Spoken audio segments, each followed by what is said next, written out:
Previously, the corpse god had an epic showdown with the church's hero before casting a reincarnation spell just before his demise. He wakes up confused in the body of a recently eliminated boy named Polka in the modern world. The corpse god is confused by his surroundings, and so is Takumi, who is a retriever part of Polka's ending operation. It is revealed that a hit was put on the young boy, and his slayer Misaki is informed that her target is still alive, which baffles her. She goes for round 2 and attacks her target. The corpse god is confused by the whole situation as he fends for his life. He's cornered in a spirit-rich area which helps him activate his powers and uses it to end Misaki. He suspects that he might be the only one that has this ability in this world. He wishes to use it to live a peaceful life. Things continue with Misaki watching her phone with a look of excitement on her face as she catches up on the events that happened while she was unconscious. Based on the evidence from the news reports, she concludes that ghosts are real, and Takumi agrees. Their attention is drawn when the corpse god backs up into the room blowing a whistle and directing a horde of skeletons that are helping him pack into his new home. They take a little break from packing when Takumi finds it strange that Misaki is so casual with the guy that took her life. She doesn't mind because she found the experience super thrilling. Her comment reminds him that she always had some screws loose. He changes the topic when he addresses the fact that he never knew that Clarissa owned the abandoned building. The corpse god expresses his appreciation for his help in getting him settled, as he is aware that it is probably an inconvenience for him. He admits to not knowing anything about this world that he thrust himself into. That aside, Takumi is more concerned that he's comfortable living in the building given its dark history. As his skeletons clean up the place, he also points out that the body the corpse god got reincarnated into has a family and wonders how he's going to handle them. Since it's currently summer vacation, he has told Polka's family members that he's gone on a journey to learn more about himself. Clarissa suggested that he periodically send them postcards. Takumi states that it's normally a tactic used to cover someone's time of death. However, beyond that, he's not sure how he's going to deal with them, but he does know their names. He has yet to access Polka's deeper memories to get more context about his relationship with them. His last memory of Misaki brutally ending him left a strong impression.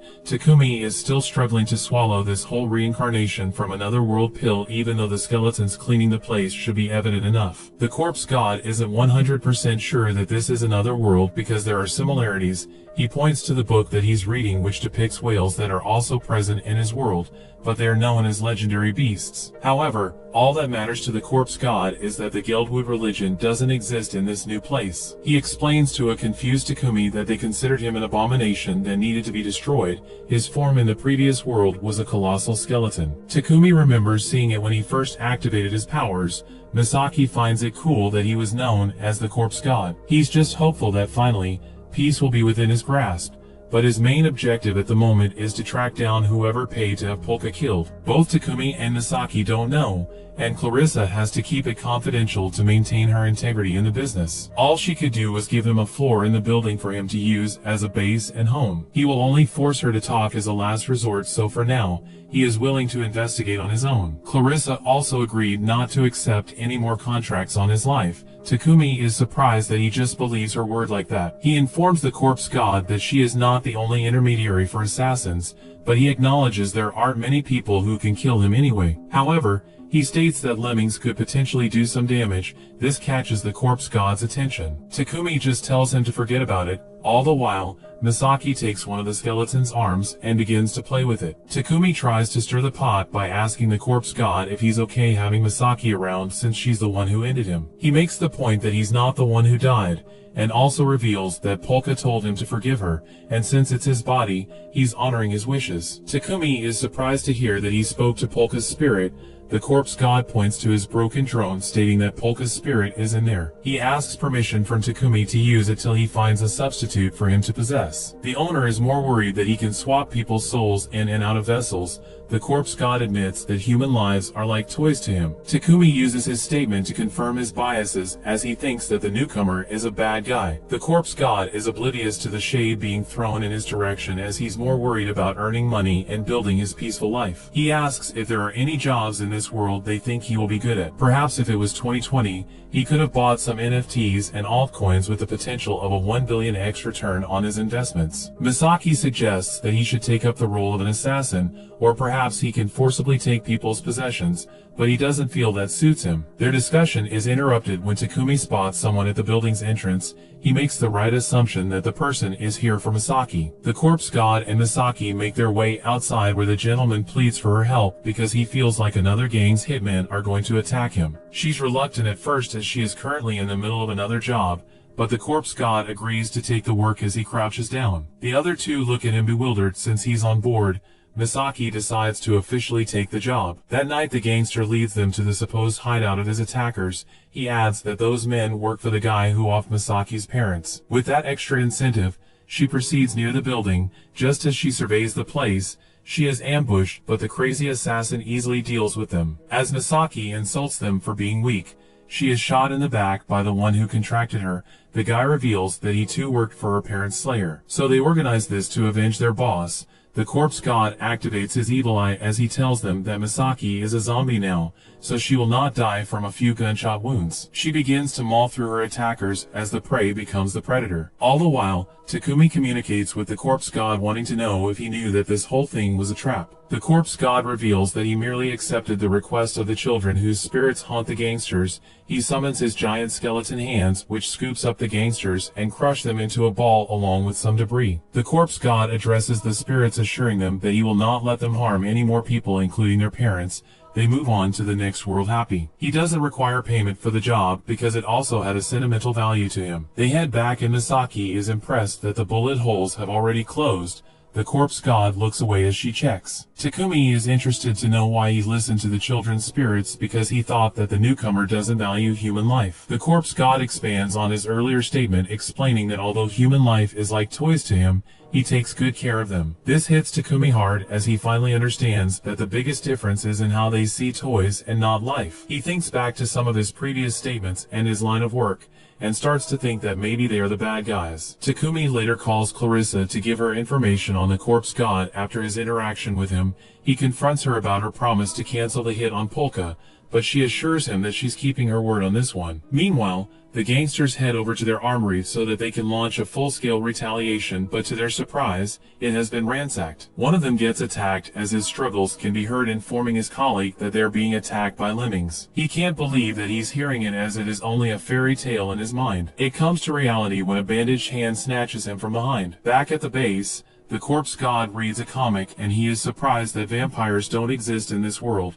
Misaki finds it cool that they exist in his old one. He tells her that if he gets more magic powers, he can turn her into one. All the while, Takumi just continues to observe them. During that interim, Clarissa and some of her female subordinates have a sleepover and pamper each other. They are interrupted by a call, and after it, the boss is happy to share that she got rid of the unpleasant client that put the hit on Polka, but it seems like there was more to the boy than meets the eye. She opens a drink for them to celebrate with, while also stating that the corpse god needs to be careful with who he befriends. In the interim, Reyes begs the security of a bar, stating that he can't pay his bill. He had no idea that they were scamming people by charging exorbitant prices for a single drink. Meanwhile, Iwanom is at a different bar complaining about the malpractice of the bar.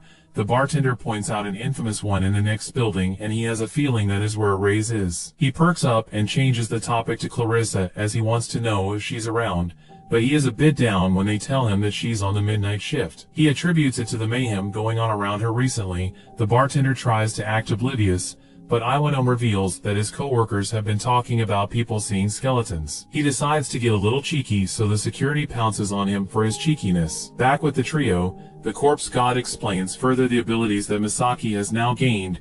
In addition to superhuman healing, she also has a paralytic bite, among other things. She decides to test it on the corpse god, and it works. She cutely offers to bite Takumi, but the guy declines. As the corpse god tries to recover, he just hopes that this world doesn't have any superhuman bogeyman like the Calamity Crusher who defeated him in his last life. Meanwhile, the police have been called to the location where Misaki and the corpse god dealt with the gangsters under reports of shots being fired. As they continue to investigate, Lemming stands on top of the ball created by the corpse god and breaks it apart. The sound catches the attention of the officers, who rush to investigate. Just before they arrive, Lemmings disappears into the shadows. Back at the scam bar, the security lies in their own blood after being attacked by a raise. He takes out the last guy in his apologetic state, but his face says otherwise. Both he and Iwanome receive a call simultaneously. The blondie just jumps up with a smug look on his face and leaves the bar. The trio continue their bonding time as Takumi questions him more about his world, but the corpse god feels like his world and this current one might be connected somehow. As the paralysis wears off, he comments that the similarities between the two are too many. Misaki is just happy that she has another way of immobilizing her prey. She was using a nail gun, but with her bite, she can save some money. Takumi prefers the corpse god's methods with that giant ball he created. He assumes that the gangsters have long left the world and thinks it's a convenient way to hide their remains. They are surprised when the corpse god reveals that the gangsters are still alive, but they are in a state where they can't harm anyone again. All the while, Iwanome and Erase arrive at the scene where it is revealed that Iwanome is a special cop who is the head of the materials compiling for Group 3, and Erase is a member. Looking at how the gangsters have been linked together, they know that this is a supernatural event and place it alongside the cases of Lemmings, the Grim Reaper, and the fire-breathing bug. They put their gloves on ready to tackle the next troublemaker, knowing that a cop's work is never done. That brings the episode to an end.